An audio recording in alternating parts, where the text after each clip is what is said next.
Давайте вспомним, какие вообще есть способы добавления картинок в Google таблицы. Самый простой способ, который давно существует, это перейти в меню «Вставка», «Изображение», «Изображение поверх ячеек».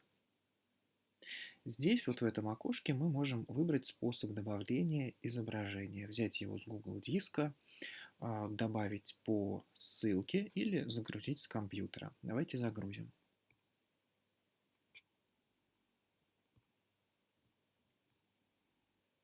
Мы получаем картинку, которая не привязана ни к какой ячейке и может свободно перемещаться по листу. Следующий способ – это меню «Вставка», «Изображение», «Изображение в ячейке». В аналогичном окошке, которое мы только что видели, мы выбираем способ получения изображения еще раз. Давайте снова загрузим изображение, возьмем тот же файл. И получаем вот такое вот маленькое изображение внутри ячейки. Давайте ячейку немножко растянем, чтобы было лучше видно. Если мы при этом посмотрим в строку формул, то там пусто. То есть, несмотря на то, что в ячейке есть картинка, таблица считает эту ячейку пустой. Это подводит нас к следующему способу добавления изображения с помощью формулы. И на этот случай есть специальная функция image. Давайте посмотрим на ее синтаксис. Равно image. Как видим, обязательный аргумент здесь только один. Это ссылка на картинку. И давайте такую ссылку найдем. У нас есть вот такая страница в интернете, на которой мы видим картинку. Скопируем ее URL и проверим в браузере, что эта картинка у нас открывается. Отлично, картинка открывается. Давайте ее и используем внутри функции. Равно image. Не забываем про кавычки в начале. Вставляем ссылку. И в конце после ссылки. Любой текстовый аргумент мы оборачиваем кавычками, а ссылка – это текст. Закрываем скобку. Других обязательных аргументов здесь нет. Нажимаем на Enter. И получаем результат внутри ячейки. Точно такой же, как мы видели в предыдущем случае. Маленькая картинка размером с ячейку. Можно ее тоже растянуть, чтобы нам было лучше ее видно. И теперь, когда мы кликаем на эту ячейку, у нас уже не пустая строка формул. Там уже есть наша формула. С помощью функции image мы ее написали. Теперь давайте попробуем проделать то же самое, но для картинки, загруженной на наш Google диск. Если мы с вами просто откроем картинку с диска, то этого мало. В строке с адресом у нас все еще ссылка на папку, которая содержит эту картинку. Поэтому нам нужно кликнуть вот здесь в правом верхнем углу на 3 точки и выбрать вот этот пункт «Открыть в новом окне».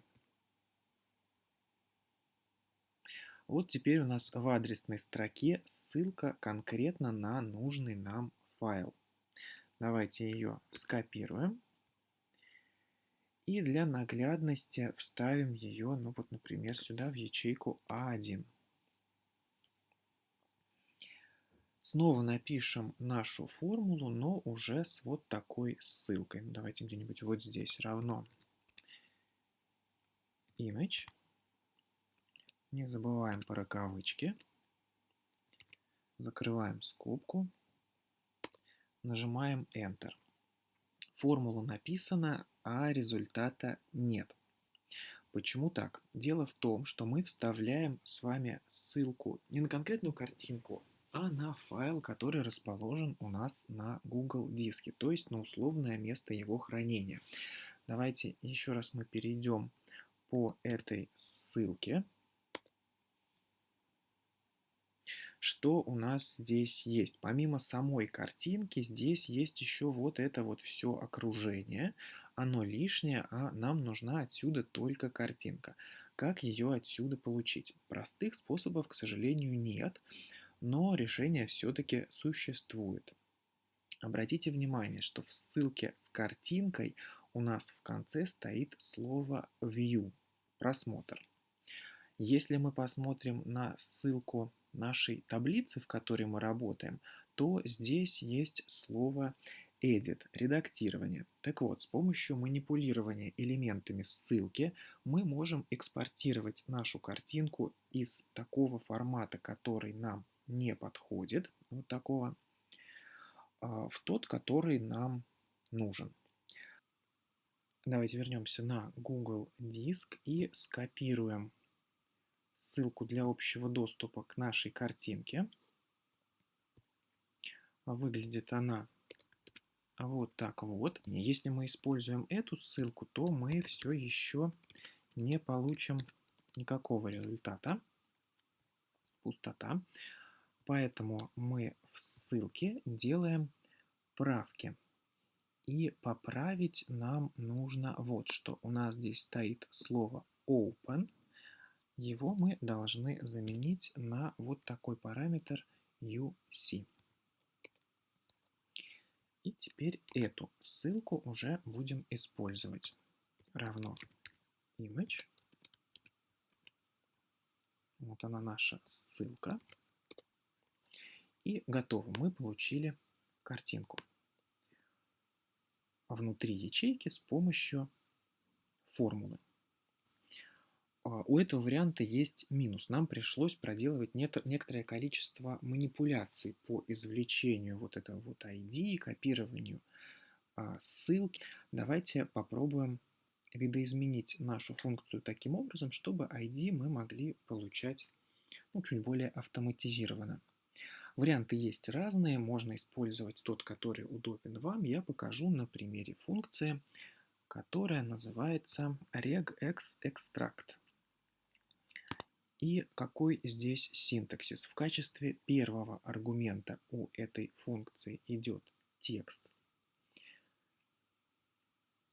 Сюда мы подставим ячейку, вот первоначально, которую скопировали.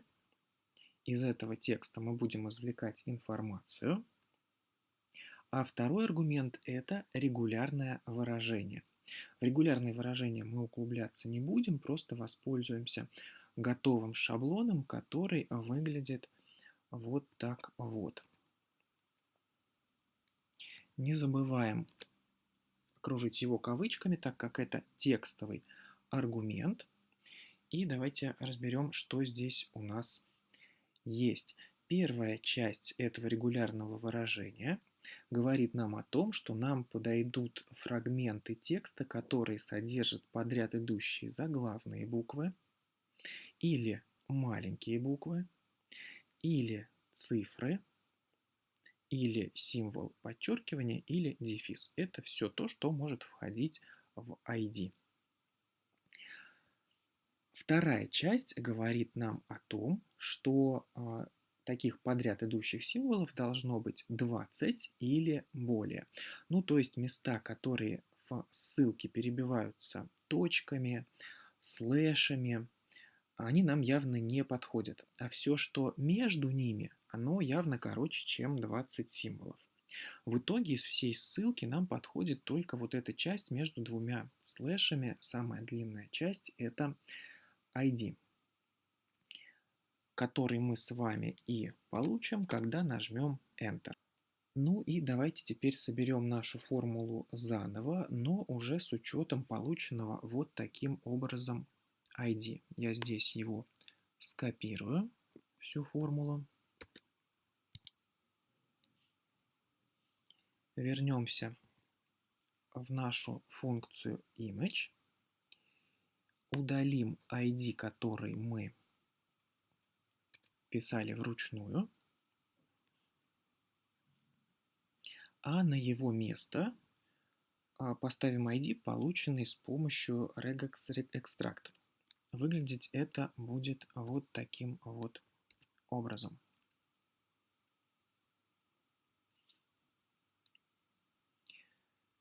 Нажимаем Enter и готово. Мы все еще видим результат. И теперь нам достаточно будет поменять ссылку вот здесь вот в ячейке А1, чтобы увидеть новую картинку.